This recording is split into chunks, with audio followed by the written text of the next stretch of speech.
Hi friends, this lecture is for BCA second year and our next point is TCP/IP. Okay, आपण मागच्या lecture मध्ये पाहिलं होतं की आपण OSI रेफरन्स मॉडेल या ठिकाणी पाहिलं होतं. तर त्या लेयर मध्ये आपल्याला 7 लेयर्स पाहायला भेटले होते, बरोबर आहे. 7 लेयर्स काय केले होते आपण पाहिले होते. ठीक आहे, 7 लेयर्स कुठले होते बरं. सेम TCP/IP आणि सेम थोडंसं सिमिलर आहे. TCP/IP आणि OSI मॉडेल थोडंसं सिमिलर आहे, कारण का त्याच्यामध्ये बरेचसे जे लेयर्स आहेत ना ते कशामध्ये आहेत, OSI रेफरन्स मॉडेल मध्ये आहेत, त्यामुळे ते थोडासा सिमिलर आहे. पण आपण एक बघायला गेलं तर ऍप्लिकेशन लेयर मध्ये TCP/IP रेफरन्स मॉडेल मध्ये तुम्हाला किती लेयर पाहायला भेटतात, तर त्या ठिकाणी 4 लेयर्स पाहायला भेटतात. पण OSI रेफरन्स मॉडेल मध्ये तसं नव्हतं, त्या ठिकाणी तुम्हाला 7 लेयर पाहायला भेटले होते, बरोबर आहे. ठीक आहे, तर 7 लेयर तुम्हाला पाहायला भेटले होते. 7 लेयरचं प्रत्येकाचं वेगवेगळं काम होतं आणि प्रत्येक लेयर साठी वेगवेगळा प्रोटोकॉल त्यांनी त्या ठिकाणी काय केला होता, असाइन केला होता. तर मेन फंक्शन काय होतं बरं OSI मॉडेलचं, आपण त्या दिवशी पाहिलं होतं, परत एकदा सांगतोय. OSI model is mostly used to communicate with two devices which are placed in different places.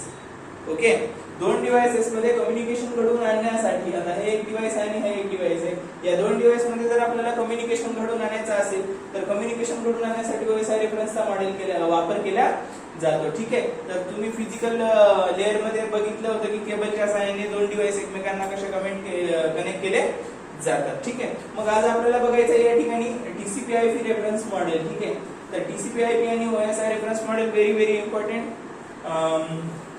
As the view of examination. Okay, तुम्ही एक्झामिनेशन मध्ये तुमच्या एक्झाम मध्ये खूप बऱ्याचदा विचारले आणि 100% एक्झाम मध्ये येणारे क्वेश्चन आहे for 5 marks. Okay, explain TCP/IP और OSI रेफरन्स मॉडेल. ओके, एक तर TCP/IP विचारतील किंवा OSI रेफरन्स मॉडेल विचारतील. त्यावेळेस तुम्हाला OSI चे घ्यायचे, आज TCP चा आपण बघू. TCP stands for transmission control protocol internet protocol. Okay, याचा लॉंग फॉर्म काय सांगितलंय मी, ट्रान्समिशन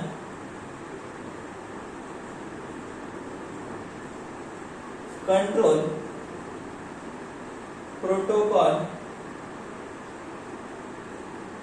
ओके, आणि याचा internet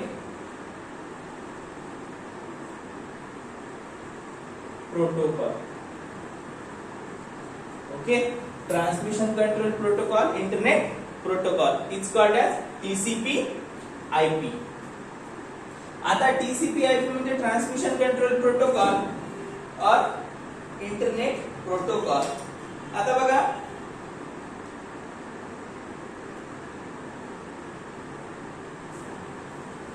TCP/IP protocol was firstly introduced in 1960s. Okay, याचा एस्टॅब्लिशमेंट कधी झाले बरं TCP/IP चं 1960s मध्ये. ओके, आणि कुणी केले, department of defence, DOD. Okay, TCP/IP protocol was established in 1960s by Department of Defense, that is DOD. परत एकदा सांगतोय, TCP/IP stands for Transmission Control Protocol Internet Protocol. It was firstly introduced in 1960s and designed by Department of Defense, that is DOD. Okay, then next, the TCP/IP model consists of 4 layers unlike 7 layer in OSI model. बघा, TCP/IP model मध्ये तुम्हाला 4 layer पाहायला भेटतात. कुणाच्या comparison मध्ये, OSI च्या. OSI मध्ये 4 होत्या का, फक्त नाही. OSI मध्ये काय होतं, फक्त OSI मध्ये 7 लेयर होते, पण TCP/IP मध्ये फक्त किती आहेत, 4 लेयर्स पाहायला तुम्हाला या ठिकाणी भेटतात. ओके, आता ऍप्लिकेशन लेयर काय करतं आपण बघितलं. It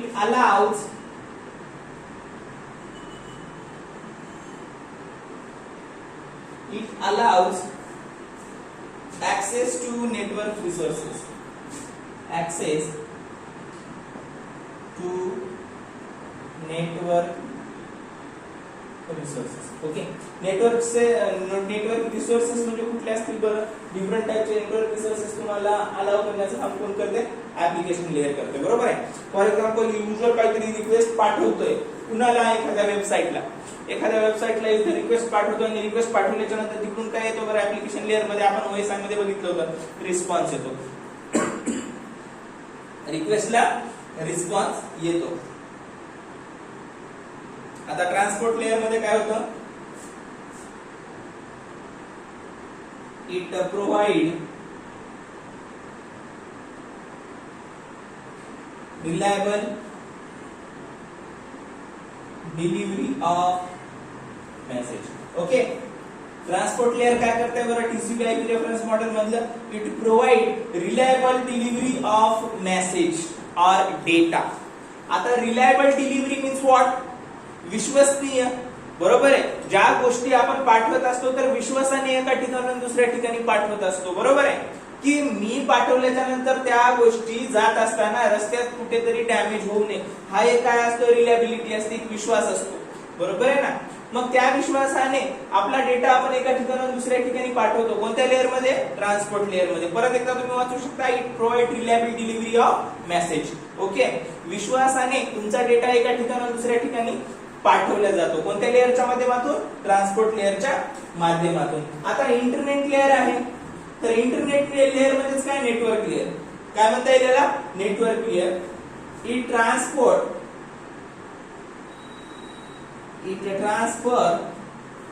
data in packet from one place to another. Okay, it transfer data in the form of packet from one place to another place. बरोबर आहे. आता इंटरनेट लेयर म्हणजेच काय? Network layer. यामध्ये काय केलं जातं बरं? तुमचा डेटा एका ठिकाणाहून दुसऱ्या ठिकाणी ट्रान्सफर केला जातो. कशाच्या माध्यमातून? पॅकेट्सच्या माध्यमातून, बरोबर आहे. Packet is responsible to transfer the data from one place to another place using what? Internet layer. Okay, आता नेटवर्क ऍक्सेस लेयर, त्यामध्ये काय? Responsible for transmission of data between two devices. Okay, network access layer is responsible to transfer data between two devices in network. Okay, it transfer the data between two devices which are placed in network. बरोबर आहे. For example LAN मध्ये दोन computer connect केलेले आहेत. मग दोन computer मध्ये जर डेटा ट्रान्सफर करायचा असेल तर कशाच्या थ्रू आपण करू शकतो? नेटवर्क ऍक्सेस लेयरच्या थ्रू आपण तो डेटा काय करू शकतो? इकडून तिकडे ट्रान्सफर करू शकतो. ओके, परत एकदा सांगतो, TCP/IP reference model stands for transmission control protocol internet protocol. बरोबर आहे. आता आयपी म्हणजे काय बरं? आयपी म्हणजे इंटरनेट प्रोटोकॉल जो तुमच्या सिस्टीमला अलोकेट केलेला असतो. It is a unique identification number of system. Okay, IP means what? Internet protocol. तर तो काय असतो? युनिक आयपी ऍड्रेस असतो का तुमच्या सिस्टीमला, तर तो काय असतो? Unique identification number of our systems. Okay, TCP/IP stands for Transmission Control Protocol Internet Protocol. It was firstly introduced in 1960s by the Department of Defense, that is DoD. Okay, TCP/IP contains 4 layer. Okay, but OSI reference model contains 7 layer. So first of all, in TCP/IP application layer, it allow access to network resources. Okay, transport layer, it provide reliable delivery of message. And internet layer, it transfer data in packet from one place to another place. And network access layer to transfer data between two devices in network. Okay, I hope you'll be understand. Thank you. If you have any problem, then comment there.